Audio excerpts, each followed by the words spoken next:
Hermanas que hicieron tartas, hermano Jacob me decía que he perdido peso, pero no es gracias a vosotras. Porque, madre mía, los dulces que nos preparáis son para no parar. Así que gracias también por esos dones, esos regalos de amor. Os pido que por favor vengáis conmigo a Primera de Pedro.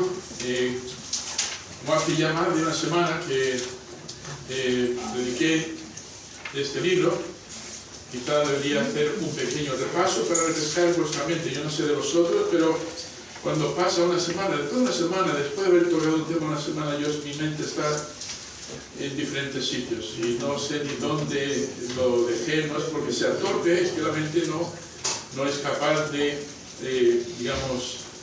volver a donde lo dejamos con facilidad. Y para poder hacer repaso, para aquellos que no han estado con nosotros durante el tiempo que hemos estado estudiando Primera de Pedro, quiero que entiendas, hermanos, que Primera de Pedro se puede dividir en tres palabras. Primero es salvación. Pedro trata el primer capítulo sobre ese preciso punto, la importancia del ser renacidos. Y en base a eso luego nos habla de la sumisión. Nos habla de la santidad, de la importancia de ser santos como Él es santo. Salvación, sumisión, y luego un tema que a todos nos encanta, el sufrimiento. Si a mí me hubiera dejado libertad del Espíritu Santo para elegir, no hubiera escrito los últimos capítulos. Pero sabes que son necesarios, y Pedro no lo deja fuera porque los creyentes a los que escribe, yo creo que particularmente a los judíos expatriados que se habían convertido a Cristo, estaban pasando padecimiento, estaban pasando sufrimiento por causa de su nueva fe en Cristo. Y vamos a encontrar una aplicación ahí porque aunque nosotros no estamos esparcidos de esa manera y no sufrimos el mismo tipo de persecución, sí es importante de que entendamos que este mundo no es nuestro hogar. Y que por el hecho de vivir para Cristo, vivir tu fe cristiana de una forma abierta, el mundo lo va a rechazar y tenemos que saber cómo responder. De ahí la importancia del tema del sufrimiento. Ahora, me encanta cómo Pedro empieza, claro, entendemos de que esto no son palabras suyas, son inspiradas por el Espíritu Santo. Pero empieza después de la salutación que hace en el versículo 1 y 2, empieza con la acción de gracias. De esa gran salvación, versículos 3 al 12, va a tratar este tema. Nos presenta una descripción de esa salvación, de la fuente de esa salvación, de la naturaleza de esa salvación y luego de la certeza de la salvación. Es muy importante esto para lo que va a desarrollar Pedro en su epístola. Y luego nos habla de cuán magnífica es esa salvación. Y nos habla de aquellos que trajeron el mensaje de la salvación. Primero empieza por los profetas, primero empieza por el Espíritu de Cristo, recordad que vimos eso. Luego habla de los profetas que recibieron ese mensaje, pero no lo entendieron del todo. Aún así lo recibieron, lo escribieron. Luego los apóstoles entraron en escena, en la historia, y trajeron el Evangelio. Y, como nos dice el versículo 12, eran cosas que los ángeles anhelaban mirar, como diciendo, ¿cómo se va a desarrollar este plan que Dios estableció desde el principio de los tiempos? Es maravilloso entender eso, porque hermanos, nosotros ya tenemos ese plan. Amén. Y podemos mirar ahí desde Génesis hasta Apocalipsis y ver cómo se desarrolla el plan del Señor. Y eso nos lleva ya a partir del capítulo 1, versículo 13, hasta el capítulo 2, versículo 10, nos va a presentar ciertas exhortaciones. Tiene mucho que decir Pedro aquí. Cuidado, cuidado, cuidado, cuidado. Entonces, en vista de esta salvación, nos dice primero que esta salvación surge primeramente del Señor. Y nos habla ahí de la vida que tenemos, esa vida espiritual que tenemos ahora en relación con el Señor. Hermanos, lo que tenemos, si eres salvo, no es religión, es una relación. Espero que si esa relación con Dios se está desarrollando cada vez más y es más estrecha, pues se va a ver en ti que no vas a estar afligido por los tiempos, las cosas que te rodean. Va a haber una esperanza. Esperas algo que no depende de ese tiempo, del tiempo aquí en la tierra. Y de ahí que nos llama a ser sobrios en esa esperanza, ser serios. Centra tu mente en lo que te espera en el cielo. Piensa en las cosas de celestiales, no en las terrenales. Por mucho que estés sufriendo, Pedro dice, puedes tener un espíritu alegre. ¿Por qué? Porque tu esperanza no depende de lo que te rodea. Y de ahí que hable de la conducta. Mientras que llegamos hasta que lleguemos allí, mientras que estamos aquí, debemos vivir santamente. Así como nuestro Padre es santo, ser vosotros santos en toda vuestra manera de vivir. Hay que ser reverentes. Y todo esto nos lleva a no solamente a tener una relación adecuada por el hecho de que somos salvos, una relación adecuada con nuestro Padre Celestial, sino los unos con los otros.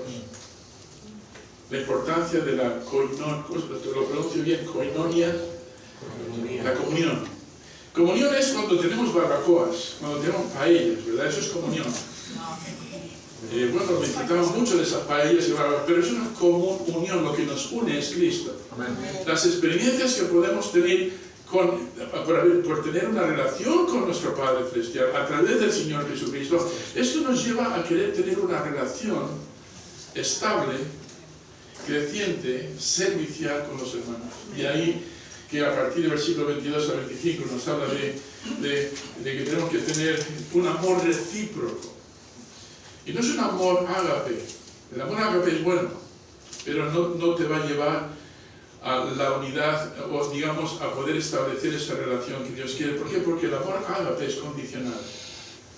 Tú dices, yo amo a este amigo mío, pero si tu amigo deja de ser amistoso y empiezas a insultarte, ya no le quieres. Cerca, por lo menos.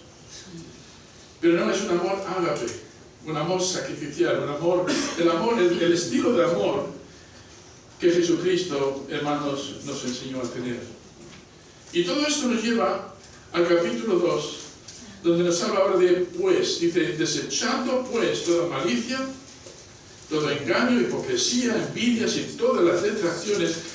Es decir, estas cosas van a eliminar el gozo, tu comunión, tu crecimiento. Dice, desear como niños recién nacidos la leche espiritual no adulterada para que por ella crezcáis para salvación. Y esto nos llevó a las últimas palabras que el apóstol Pedro escribió en segunda de Pedro, apenas posiblemente semanas o meses después de escribir el versículo 18, hermanos. El apóstol Pedro tenía que poseer esas palabras que dijo a los discípulos de sufrimiento, ser gozosos en el sufrimiento, antes bien crecer en la gracia y el conocimiento de nuestro Señor Jesucristo. A Él, qué manera de terminar la vida, ¿verdad? A Él sea gloria, ahora y hasta el fin de la eternidad.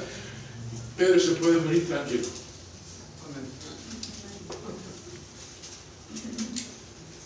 Piensa en eso. No es como en las películas, fin y se acabó, no es fin y todo comienza.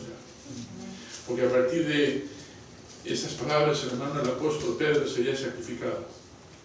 Según la tradición, cuando le dijeron que iba a ser crucificado, dijo, yo no soy digno de morir como murió mi maestro.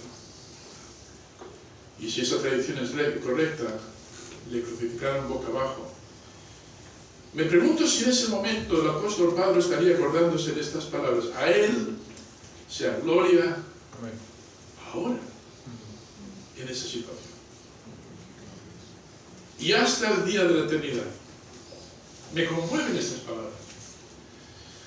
Porque si hay una manera de irse de este mundo al otro, a nuestra morada celestial, es dándole al Señor toda la gloria.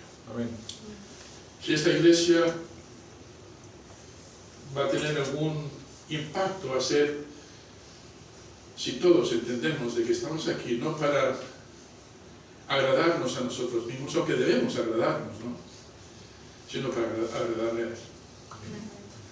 Entonces empecé un estudio sobre este preciso tema del crecimiento. Y vimos varias cosas. Primero vimos la importancia de estudiar de forma diligente las Escrituras. Si no estás haciéndolo ya, empiézalo. ¿Por qué? Porque es fundamental para el crecimiento. Dios, hermanos, tiene un propósito para haber dejado las Escrituras. Es para que las conozcamos, porque nos van a equipar, nos van a ayudar a conocer mejor a nuestro Señor, nos van a ayudar a resistir la tentación, nos van a dar ánimo para cuando tengamos que pasar por ciertas pruebas. Y curiosamente, pues tenemos un plan de estudio. Mencioné varias formas que podemos acercarnos a las Escrituras. Me parece que fue Jacobo, estaba leyendo el Antiguo Testamento y dice, no entiendo nada. Pues bienvenido al club. Cuando eres recién convertido, te pones a leer, por ejemplo, el libro de Números, te emocionas muchísimo. ¿A ver si? Levítico. ¡Ja! Deuteronomio, bueno, ahí puede, pero hay libros, es muy difícil. Casi necesitas tener ya una madurez, una habilidad de estudio bíblico para sacar lecciones provechosas del libro de Números. No es que no tengan lecciones buenas, es que no tenemos la capacidad para poder absorber esas lecciones. Yo he sacado del libro de Números lecciones para mi vida, hermanos, que fueron impactantes y continuas. Del libro de Números. Pero claro, tenemos que crecer, y de ahí que tengamos un plan. No voy a hablar de eso otra vez.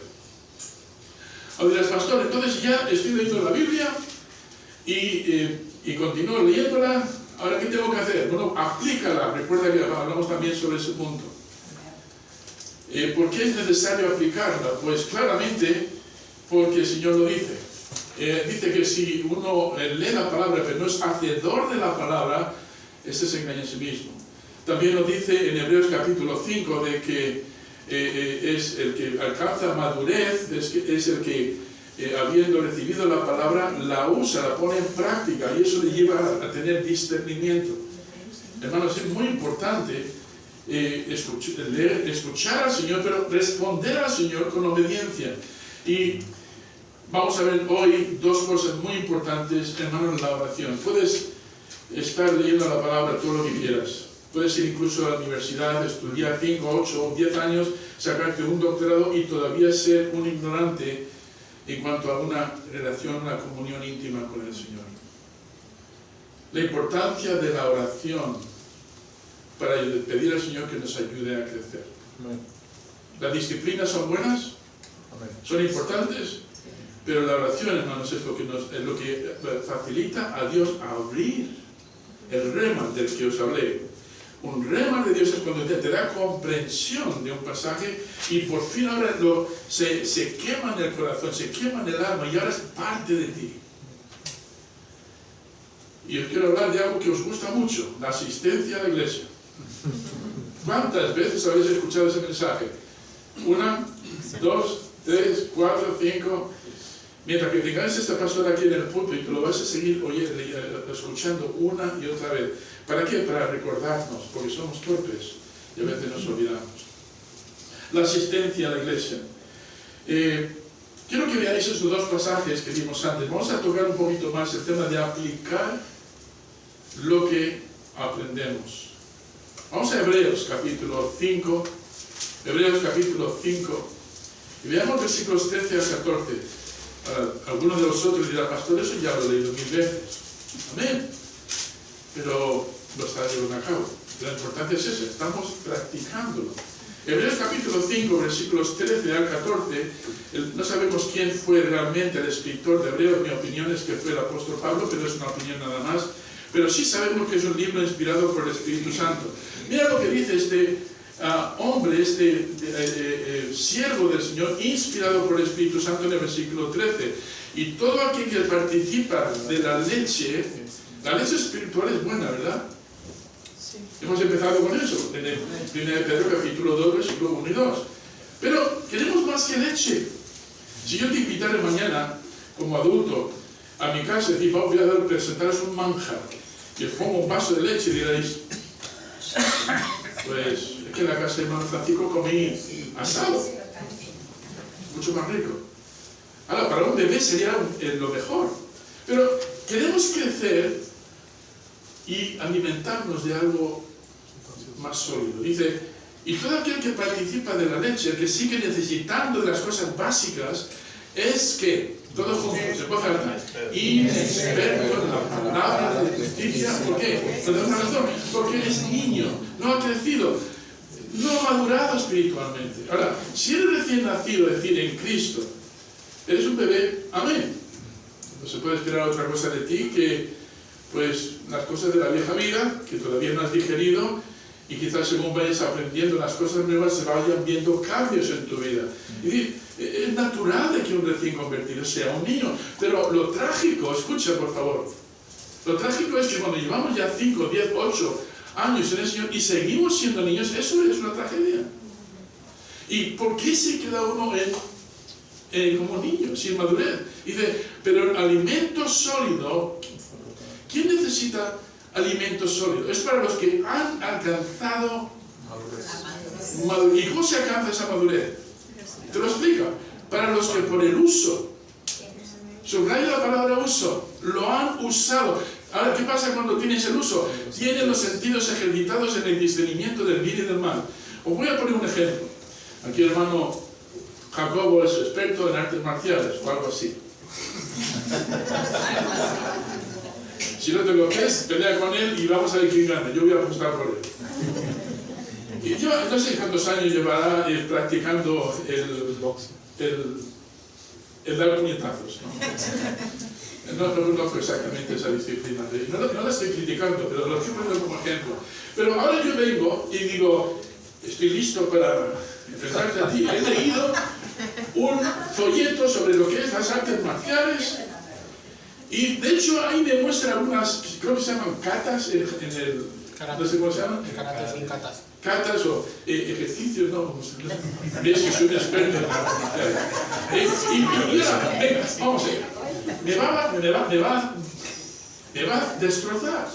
Pero, o sea, has leído un librito y con eso crees que ya estás capacitado para una batalla. ¿Entiendes la ilustración? Lo mismo pasa en el deporte, en todas las cosas de la vida. Queremos tener experiencia práctica, queremos saber cómo usar, cómo vivir la vida cristiana, cómo enfrentarnos a las circunstancias. Hay que leer y ponerlo en práctica. Y hay otro pasaje clásico que nos habla de lo mismo. Venid conmigo a Santiago capítulo 1, 22. Pero sed hacedores de la palabra. ¿Sabes lo que pasa cuando eres un hacedor de la palabra? Activa la mano de bendición de Dios. Ser hacedores de la palabra y no tan solamente oidores, engañándoos a vosotros mismos. Pero si alguno es oidor de la palabra, pero no hacedor de ella, este es semejante al hombre que considera en un espejo su rostro natural.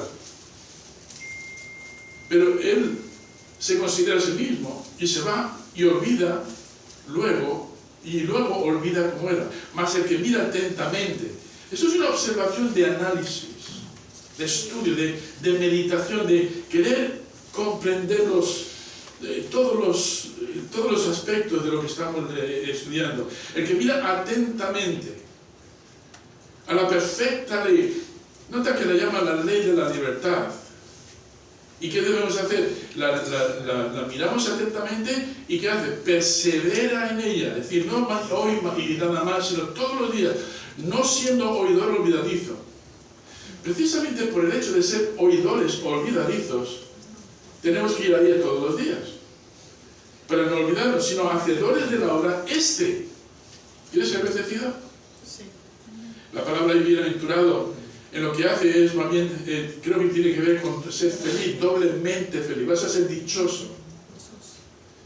Queremos la dicha que da el Señor, pues, hermanos, viene a través de la lectura y práctica de la palabra de Dios. ¿A dónde nos quiere llevar el Señor a crecer? Dice en Tito capítulo 2, versículos 11 a 14, vamos a ver lo que Pedro dice en 2 de Pedro 3, 18, antes bien crecer en la gracia y el conocimiento de nuestro Señor Jesucristo. Bueno, ¿cómo se hace eso? Así que venid conmigo a Tito capítulo 2. Tito capítulo 2. Quiero que veáis conmigo versículos 11 al 14. Lo voy a leer y luego voy a intentar desmenuzarlo un poquito. Capítulo 2, versículo 11 al 12.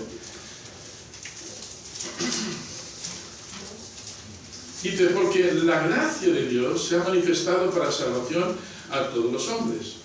de la gracia salvadora, enseñándonos que hay ciertas cosas que van a estorbarnos, como vimos también en 1 Pedro capítulo 2, desechando pues, ¿verdad? Dice, enseñándonos que renunciando a la impiedad. Esa palabra es interesante porque me recuerda mucho a mi nombre auténtico. ¿Alguien sabe cómo me llamo realmente? Eusebio. Eso puede ser noticia para mí. Fue noticia para mí, hermanos, cuando me convertí y leí segunda de Pedro, donde dice, añadir a vuestra fe conocimiento, y llega hasta la piedad. Yo busqué esa palabra y vi la palabra Eusebeos o Eusebos o algo así. Mi nombre. Enseñando esta misma palabra, renunciando a la impiedad, o todo lo opuesto, a los deseos mundanos. Vivamos en este siglo sobria, justa y piadosamente, aguardando la esperanza bienaventurada y la manifestación gloriosa de nuestro gran Dios y Salvador Jesucristo, quien se dio a sí mismo por nosotros para redimirnos de toda iniquidad y purificar. Toma nota, por favor, presta atención al versículo 14, porque es el resumen de todo lo que estoy diciendo, para purificar para sí un pueblo propio, celoso de buenas obras. Es decir, no solamente viene a la iglesia para escuchar y aprender, sino dice, yo quiero servir. Yo quiero ser como mi maestro, el Señor Jesucristo vino, hermano, no para ser servido, sino para servir. Yo quiero ser cristiano. ¿Cómo se hace eso? Quiero servir. Soy celoso, dame algo que hacer. Toma una escoba, por ser el mejor barredor del mundo, amén. Si te dan una fregona, no, déjame que yo me dedique a la enseñanza. Pasa por la escoba primero. Amén. 2 amenes se recibieron ahí. ¿Entendéis por dónde voy? Se empieza por las cosas más sencillas y luego, si hay diligencia, como dice Pedro también, segundo de Pedro, dice, no os dejarán estar ociosos ni sin fruto. Si estas cosas están en vosotros, es que el amor, ¿cómo dice? El haber añadido esas 5 o 6 cualidades, ¿no?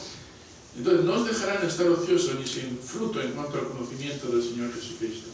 Entonces, lo que Pablo nos presenta en Tito aquí primeramente es esa gracia salvadora de Dios para poder pertenecer a la familia. Pero es que luego nos habla de la gracia santificadora de Dios. Mira el capítulo 2, versículo 12. Enseñándonos. ¿Qué nos enseña la palabra? Que renunciando a la impiedad y a los deseos mundanos vivamos en este siglo sobria, justa y piadosamente. Está hablando aquí de la santificación. Necesitamos la gracia de Dios para ser conformados más y más a la imagen de nuestro Señor. Amén. La gracia de Dios nos enseña acerca de los pecados que debemos dejar de cometer, de las cosas impías que debemos de desechar, de los deseos mundanos, de las lujurias, de los impulsos carnales que brotan de nuestros miembros. Eso lo tenemos todos los días, nada más que tienes que levantar y ya está ahí este viejo hombre, esta vieja naturaleza que dice, esto es lo que yo quiero, esto es lo que a mí me apetece, esto es lo que yo deseo.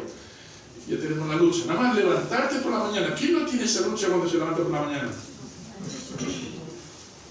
Si no la tienes, habla conmigo después. El hermano Cleito, cuando ya tiene 200 años, ya no tiene lucha. Es bueno ser anciano, tener hombros así de anchos, no todo te resbala como los patos. No, hay deseos, todavía luchamos con ese viejo hombre. El hecho de ser salvo no significa que ya no tienes más luchas y todo va a ser maravilloso. No, significa que vas a librar las luchas más grandes de tu vida. En comparación con las luchas que tienen ahí en Ucrania y con Rusia o en otros países, hermano, las luchas que nosotros tenemos es 24 horas al día. Todos los días de la semana. No hay tregua, no hay freno. Todos los días tenemos esa lucha. Ese viejo hombre surge y quiere imponerse. Y de ahí que nosotros digamos, Señor, necesito ayuda. Porque no soy, ¿cómo lo dijo Pablo? Golpeo mi cuerpo y lo pongo en servidumbre. no siendo que, habiendo sido heraldo para algunos, yo mismo venga a ser criminado. Pablo, hermanos, entendía muy bien eso y nos lo quiere comunicar, de que si él mismo podía recibir un golpe y dejarle cao, ¿cómo vamos a pensar nosotros de que a nosotros no nos va a pasar? Entonces nos habla de tres aspectos. Dice el crecimiento de ser sobrio, versículo 12. Es decir, nos debe mantener bajo control. No sé, ¿cómo eres tú cuando estás en un momento de tensión? Nos ponemos rojos y nos salen los cuernos así. A mí sí. Ahí digo, Señor, ya está ahí el viejo Sammy. Por favor, Señor, ayúdame para no dejar que él domine. Lo tenemos todos. Pero ahí está la dependencia del Señor, esa comunión. Dice, Señor, no voy a dejar que el diablo saque lo mejor de mí, sino que el Espíritu Santo saque lo mejor de mí. Ahí hay una decisión, pero para hacer eso tiene uno que estar bajo control. ¿Os acordáis que vimos la palabra ceñir los lomos de vuestro entendimiento, en la idea de estar enfocados? Ser sobrios, bajo control. El control no tuyo, sino del Espíritu Santo. ¿Sabes lo que significa eso? Significa que es menos de ti, más de él. Amén. No es que vas a recibir más del Espíritu Santo, sino que el Espíritu Santo tiene más de ti. Te rindes a él por la mañana, Señor, me rindo a ti. Señor, por favor, yo sé cómo soy, yo sé lo que va a surgir de mí. Ese monstruo que constantemente me acecha, quiere sacar su cara. Y por lo tanto, Señor, entendiendo de que esta lucha es feroz, necesito, por favor, Señor, que tú tomes control. Me rindo a ti, me someto a ti. Habla también del conocimiento. No solamente de ser sobrio, sino habla de vivir de una forma justa. El crecimiento debe hacerse de forma justa, es decir, de una manera que nos mantenga firmes en el Señor, rectos en el Señor. Habla de andar rectamente. El crecimiento debe ser también piadoso. Hay otra vez la palabra, eusebeos. No sé en qué forma aparece ahí, pero debe de reflejar al mismísimo Dios. Dirá, pastor, eso es imposible. Pues si miras el libro de Efesios, capítulo 5, creo que dice ser imitadores de Dios. Eso es imposible. Pero Pablo dice que lo debemos hacer. Y dices, ¿y cómo se hace? No en tus fuerzas. De ahí que tengas que estar rendido todos los días al Señor. Y por cierto, el hecho de que estés lleno del Espíritu Santo ahora no significa que dentro de 5 minutos vas a estarlo. La idea de ser llenos no es ser lleno de una vez para siempre, sino ser siendo. ¿Cuántas veces necesitas llenar el tanque de gasolina? Hermano Juanjo ahora tiene que volar a países lejanos, 8, 10, 12 horas de vuelo. Él puede decir a los de mantenimiento, llena el tanque y me doy la vuelta al mundo. Pues 12 horas después va a hacer el avión. ¿Qué pasó? No llenaste ese tanque. Y cuando llegas a otro sitio, repostas y lo haces una y otra vez. Necesitas el suministro del Espíritu Santo para cada momento de tu vida. Y ahí otra vez la importancia de leer la palabra, de orar y de rendirte constantemente al Señor. Nos habla de la santificación, de la gracia santificadora, versículo 13, aguardando la esperanza bienaventurada y la manifestación gloriosa de nuestro gran Dios y Salvador Jesucristo. ¿De qué está hablando aquí el apóstol? Está hablando de tener los ojos bien enfocados en Él. Hermanos, oigo constantemente hablar, sobre todo cuando monto en el ascensor. Yo vivo en el 9º piso. Se monta un vecino en el primero conmigo y ya está. Hay la política, hay el país, hay siempre la misma historia. Y si no es el país, es el calor. Pero entonces hablan de lo mismo. Es difícil vivir en el mundo de hoy, hermanos, y hacerlo de forma equilibrada. Si miras a los gobiernos, si miras a cómo se están estableciendo leyes al azar, así, sin pensarlo bien, dirás, mejor me compro una parcela ahí allí lejos, metido en el monte Caramolo, me construye una cabaña y que le parta, que un rayo parta al resto del mundo. No, es así como nos sentimos. Pero, hermanos, no, el Señor no nos ha llamado para escondernos, sino todo lo contrario. Nos ha llamado a ser luz. Entonces tenemos que mirar, por ejemplo, las características de Cristo si queremos adquirir ese conocimiento práctico. ¿Cómo fue el Señor Jesucristo? ¿Cómo vivió el Señor Jesucristo? Bueno, fue humilde, fue devoto, fue tierno, fue cariñoso, fue amoroso, fue servicial, tranquilo, no como el pastor Sammy cuando tiene que enfrentarse a una comunidad de vecinos como la que tuve que hacer otro día. Si quieres entrar en guerra, ve a una reunión de comunidad. Todo el mundo habla, nadie escucha, todo el mundo grita y nadie responde adecuadamente. Es tremendo. Mantenerse tranquilo. ¿Sabes lo que yo estoy haciendo durante la reunión de comunidad que tuvimos aquí hace 2 semanas? Orar como un loco. Para no sacar la escopeta. ¿Entiendes? Señor, ¿cómo lo hago en medio de tanta... Rellena tu espacio como quieras. Él fue firme, fue paciente, fue amable, pero hermanos, fue fiel. Y dice, pastor, yo quiero ser como Jesucristo. Pues sé fiel. Crecer también en conocimiento de nuestro Señor Jesucristo. Habla de no solamente de conocimiento, sino de práctica. Un conocimiento práctico. Es decir, el Señor Jesucristo nos dio ejemplo de eso también, de tener una fe práctica. Decir que tienes fe y no tienes obras, está contradiciéndote a ti mismo. De eso también habla Santiago, ¿verdad? El que dice que tiene fe y no tiene obras, se engaña a sí mismo. Su fe está muerta. Nos habla de orar. ¿Necesitó el Señor orar? Claro, para tener comunión con su Padre. Vamos a ver un poquito sobre eso. El Señor Jesucristo, hermano, tuvo en algún momento pensamientos impuros. La tentación no es pecado, es caer, es decir, es aceptar la tentación. Pero tuvo ese bombardeo de parte del diablo, ya lo creo. 3 veces cuando estuvo en el desierto. ¿Y cómo respondió el Señor Jesucristo? La palabra, dice. Curiosamente vemos ahí que el diablo es muy capaz de utilizar la palabra para tentar. Y si no conocemos bien la palabra, vamos a aceptar su tentación como si fuese voluntad de Dios. ¿Cuántas veces escucha al hermano decir, es que el Señor ha puesto en mi corazón? Y me dice lo que el Señor ha puesto en mi corazón, y digo, no, ¿qué Señor? ¿De qué Señor estás hablando? Porque el Señor, que yo conozco las Escrituras, no pone esas cosas en el corazón.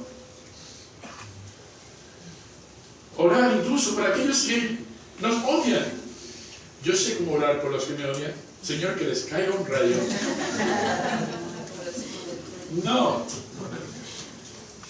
Ese es el viejo hombre. De hecho, si os acordáis, los hijos del trueno, llamados en la Biblia los hijos del trueno, dicen, Señor, esto no nos sigue. Que caiga sobre ellos, maldíceles. Eran los hijos del trueno. ¿Por qué? Porque eran como trueno, como relámpagos, ¿no? Y a veces somos así nosotros. Y el Señor dijo, tranquilo.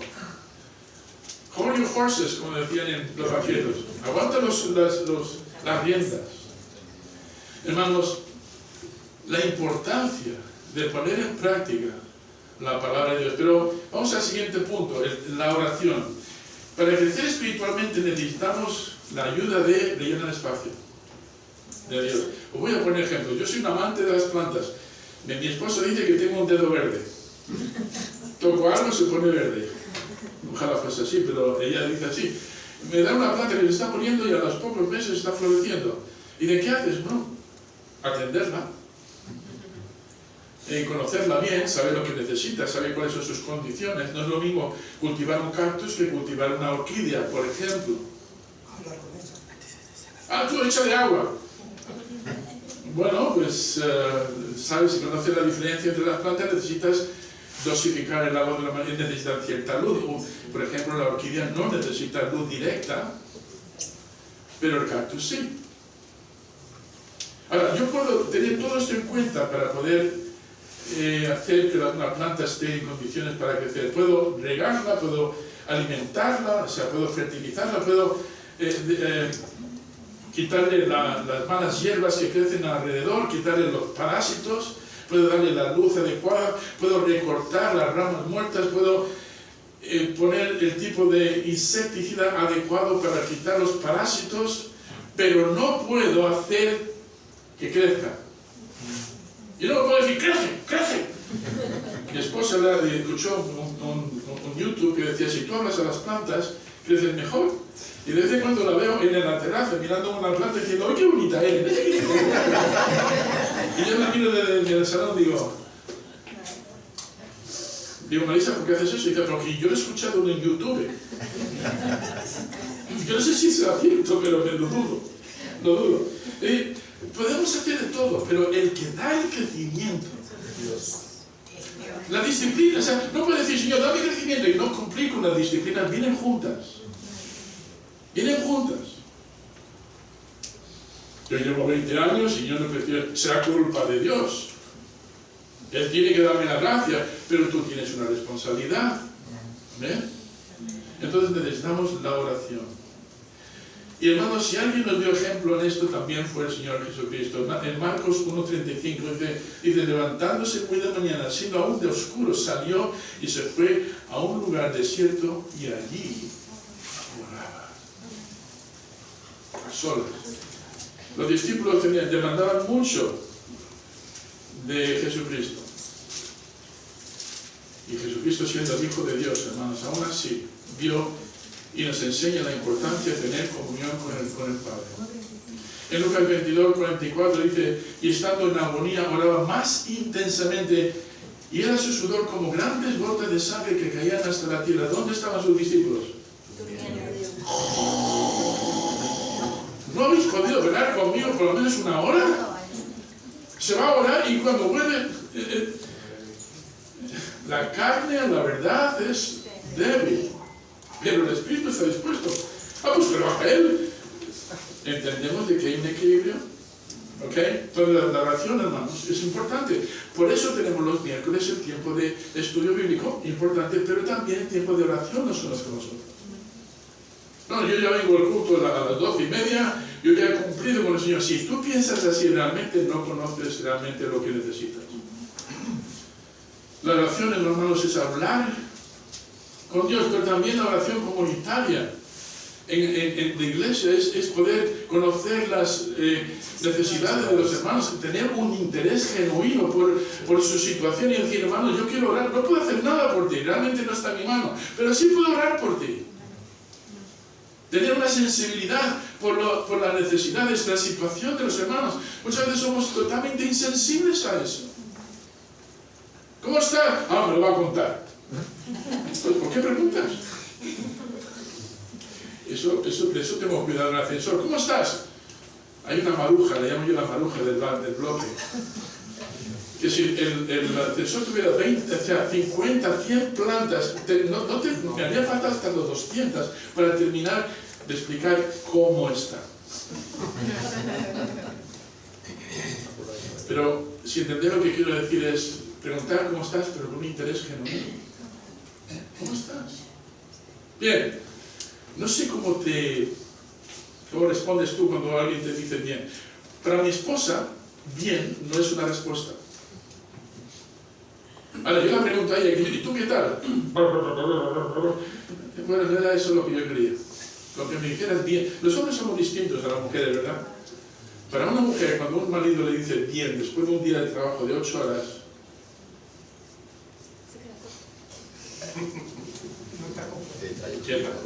quieto. Entender, hermanos, al Señor sí le interesa que hablemos con Él. Y se compadece y se pone, y es capaz de sentir esa compasión, esa misericordia por nosotros. La oración es hablar con Dios, pero también es orar con otras personas a Dios. Hablamos a Dios de lo que hemos aprendido de la palabra. La oración es compartir nuevas cargas con Dios. La oración es buscar la ayuda constante de Dios para vivir como Él quiere. ¿Y qué diríamos entonces de la iglesia? Tengo que terminar, aunque hoy tardemos un poco más. La asistencia de la iglesia. En Hebreos capítulo 10, versículo 22 a 25, dice: acerquémonos de corazón sincero y en plena certidumbre de fe, purificados los corazones de mala conciencia y lavados los cuerpos con agua pura, mantengamos firme sin fluctuar la profesión de nuestra esperanza, porque fiel es el que prometió, y considerémonos unos a otros para estimularnos al amor. ¿Ha venido hoy con el deseo de estimular a alguien al amor? Y a mí me han estimulado la ira. Y a las buenas obras. Alguien no estaba involucrado en la iglesia, pero está hablando con un hermano y me ha estimulado para que yo me involucre más. El hablar con la hermana, una hermana aquí en la iglesia, voy a mencionar su nombre, porque no quiero que la pongáis en un pedestal, pero me estimuló mucho el esfuerzo hecho para llegar con el Evangelio a niños en países tan lejanos. A mí me estimula eso. No sé de ti. Pero nota de que la asistencia de la iglesia no es para que la iglesia escuche al pastor, sino que también la iglesia responda al pastor. Mira lo que dice Pedro. Vamos a tocar esto más ampliamente en el último capítulo. Mira, Pedro, en 1 Pedro 5, 1 al 4, dice: ruego a los ancianos que están entre nosotros, yo anciano también con ellos, y testigos de los padecimientos de Cristo, que soy también participante de la gloria que está heredada, apacentar la grey de Dios que está entre vosotros. Pues si hay que apacentar la grey de Dios, espero que la grey de Dios esté presente. Amén. Amén.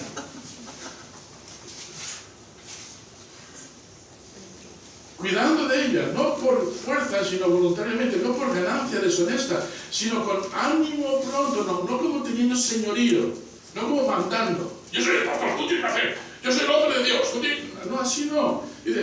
No como teniendo señorío sobre los que están a vuestro cuidado, sino siendo ejemplo de la ley. Y cuando aparezca el príncipe de los pastores, yo tengo un pastor también. Amén. Y es el mejor de todos. Amén. El príncipe de los pastores, vosotros recibiréis la corona incorruptible de gloria. El Señor me está pastoreando a mí para que yo pueda pastorear a la congregación. Y si no lo hago bien, yo voy a tener que dar cuenta. Pero toma nota, si tú no prestas atención, tú también vas a tener que dar cuenta. Amén. Amén. Amén. Me va a haber dicho amén, porque si no hubiera... Pero nota lo que dice, más adelante dice: igualmente jóvenes, están sujetos a los ancianos, y todos sumisos unos a otros, revestidos de humildad, porque Dios resiste a los soberbios y da gracia a los humildes. Humillaos pues bajo la poderosa mano de Dios, para que Él os exalte cuando fuere tiempo. Y ahí termina todo. No, porque no viene el siglo 8 y 9. Satanás, como león rugiente, anda alrededor buscando a quien devorar. ¿Y a quién va a buscar primero? A mí seguro que sí. Pero va a buscar a los que más distraídos están, los más fáciles. Un león es lo que hace, observa. ¿Habéis visto la técnica de caza de un león? Esos documentales que yo veo en la televisión me fascinan. Veo al león, la leonesa, porque el león está durmiendo la siesta. La leonesa está ahí. La leona.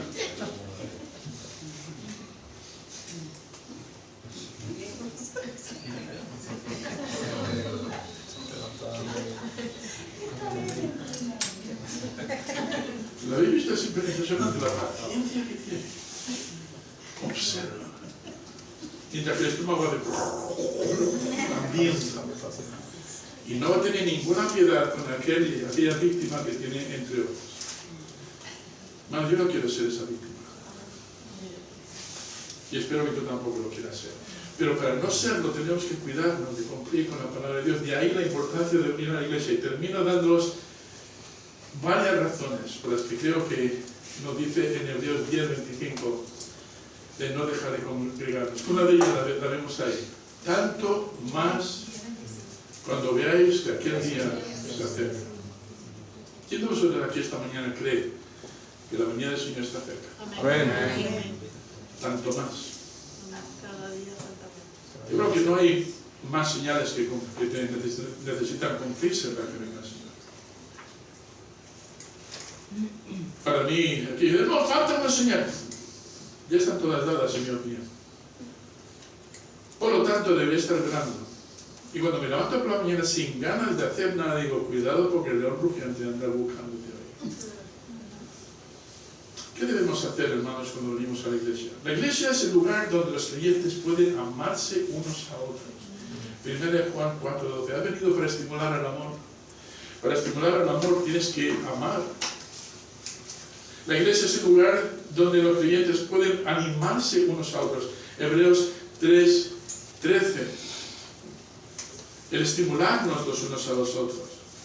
La iglesia es el lugar donde los creyentes pueden estimularse unos a otros al amor. Bien específico, al capítulo 10:24. Y eso significa, hermanos, pues ser un ejemplo. Y es la iglesia el lugar donde los creyentes pueden servirse unos a otros. Gálatas capítulo 5:13. Primero nos habla de estar llenos. Y luego nos habla de ser santos en toda nuestra manera de vivir. Y ser santos no solamente tener una vida limpia, es tener una vida consagrada en servicio. La iglesia es el lugar donde los creyentes pueden instruirse los unos a los otros. Romanos capítulo 15:14. Y la iglesia es el lugar donde podemos honrarnos unos a los otros. Romanos 12:10. Y la iglesia es el lugar donde los creyentes pueden ser amables y compasivos unos con otros. Dirás, pastor, esto yo lo hago con aquellos que son favoritos. Pues lee 1 Corintios capítulo 13. Yo soy de Apolos. Yo soy de Cefas. Yo soy mejor. Yo no sigo a los hombres. Yo sigo a Dios, a Cristo. Yo soy de Cristo. Y Pablo les tiene que llamar la atención. Dice, estoy pensando como niños. ¿No habéis entendido que todos debemos ser colaboradores? Hay una estructura. Cristo es la piedra angular. Luego tenemos el fundamento de los apóstoles cuando ellos establecieron las enseñanzas necesarias para que luego la iglesia pudiera marchar de forma ordenada. Luego venimos nosotros. Pero todos tenemos una tarea de edificar. Ahí un amén vendría también bien. Pero muchas veces venimos a la iglesia, hermanos, como diciendo, dame algo para sobrevivir. He conseguido sobrevivir esta semana, pero yo no sé qué va a pasar con la siguiente. Por cierto, orar por mí para que no asesine a alguien durante el tiempo que voy a tratar con el vecino. Es muy difícil de tratar. Sobrevivir, no, hermanos, es vencer. Somos más que vencedores. Ahora dirás, pastor, yo quiero ese crecimiento. Pues no hay atajos. Venir de vez en cuando a la iglesia, quedarte en un rincón sin saludar a nadie, no te va a ayudar. Eso no te va a ayudar. Eso quizá lo único que muestre es lo centrado que estás en ti mismo. No lo sé, puede ser otra razón, puede que estás sobrepreocupado, no sé. Puede haber muchas razones. Pero, y si ves a alguien así, acércate a esa persona. No, es que a mí me gusta Pili. La Pili me gusta más que nadie. La Paqui. Espero que no haya ninguna Pili y Paqui aquí esta mañana. Pero somos así, somos del grupito, del clan. Hermanos, yo pertenezco a un clan y es el de Cristo. ¿Entendéis por dónde voy? Cristo. Y por el hecho de que es el centro, y debe mantenerse en el centro, es que me puedo extender a los demás, pero también te corresponde a ti esa tarea. Amén. Crecimiento, vamos a ver luego las siguientes bases. La piedra angular. Pedro no ha terminado con este tema todavía. Habla de, ¿sabes lo que representa esto que tenemos aquí? Hace años lo diseñé y lo construí. Me encanta la construcción. Y hacer algo así tan artístico me motivó, pero primero tuve que saber lo que quería construir. Y inspirado en estas cosas vi que cada uno de esos ladrillos, ¿saben qué ladrillo es este de aquí? Ese es, puede que seas tú. Y luego viene otro, luego viene otro.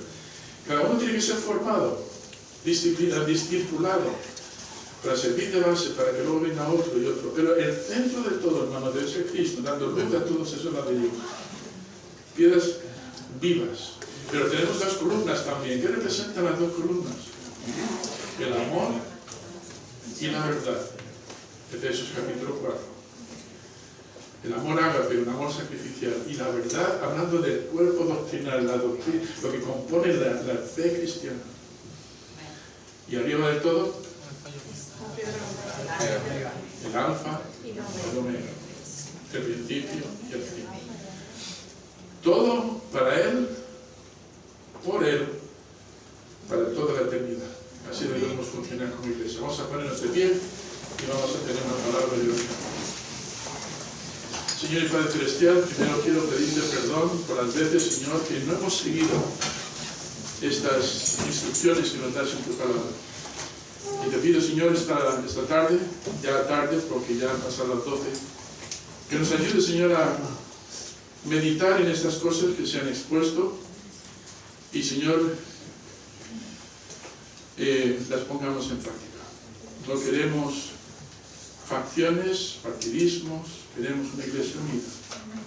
Pero para que eso pueda funcionar bien, Señor, tiene que estar tu palabra como cosa, como enseñanza central. Y tú, Señor, como el líder de cada uno. Solo así la iglesia podrá dar un testimonio vivo a este mundo que nos rodea. Solo así el mundo podrá ver que Cristo mora entre nosotros. Ayúdanos, Señor, para que estas cosas se vean más y más en nuestras vidas. En Cristo Jesús. Amén.